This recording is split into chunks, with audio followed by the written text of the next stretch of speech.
গুরুত্বপূর্ণ বক্তব্য রাখবেন ইসলামী শ্রমিক আন্দোলন বাংলাদেশ চট্টগ্রাম বিভাগীয় জনাব মোহাম্মদ শরীফুল আলম চৌধুরী। নাহমাদুহু ওয়া নুসাল্লি আলা রাসূলিল কারীম, আম্মা বাদ।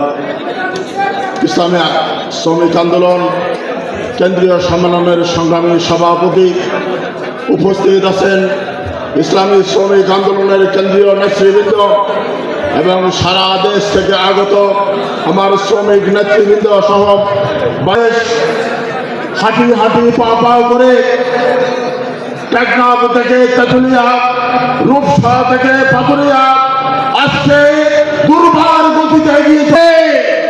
এই কাজের মাধ্যমে আবিষ্কার থাকবে ইসলামী শ্রমিক আন্দোলন।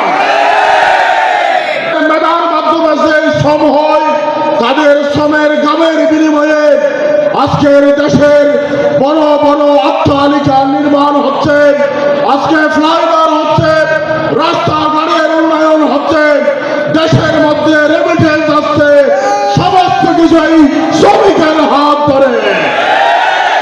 অথচ এই শ্রমিক শ্রেণী সবচেয়ে বেশি বৈষম্যের শিকার। আজকে শ্রমিকরা তাদের অধিকার বঞ্চিত।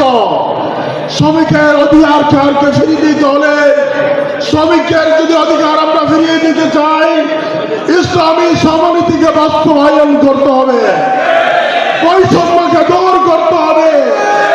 এই বৈষম্য দূর করার জন্য 5ই আগস্ট শ্রমিকরা রক্ত দিয়েছে। এই বৈষম্য দূর করার জন্য বাংলার মেহনতি মানুষ, ছাত্র জনতা দুর্বার গতিতে আমাদের নায়েব আমিরের নেতৃত্বে রাস্তায় ঝাঁপিয়ে পড়েছিল। এই স্বৈরাচারী শাসকদের তত্ত্ব কাল করে দিয়েছে।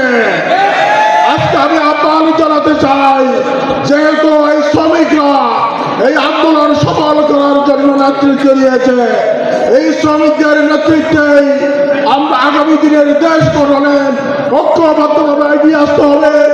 আমরা স্বাধীনতার 53 বছরে, এই 54 বছরের মধ্যে অনেক শাসন আমরা দেখেছি, আমরা অনেক দলকে শাসন করতে দেখেছি, আমরা ডিজিটাল বাংলা দেখেছি, আমরা সোনার বাংলা দেখেছি, আমরা স্মার্ট বাংলা দেখেছি।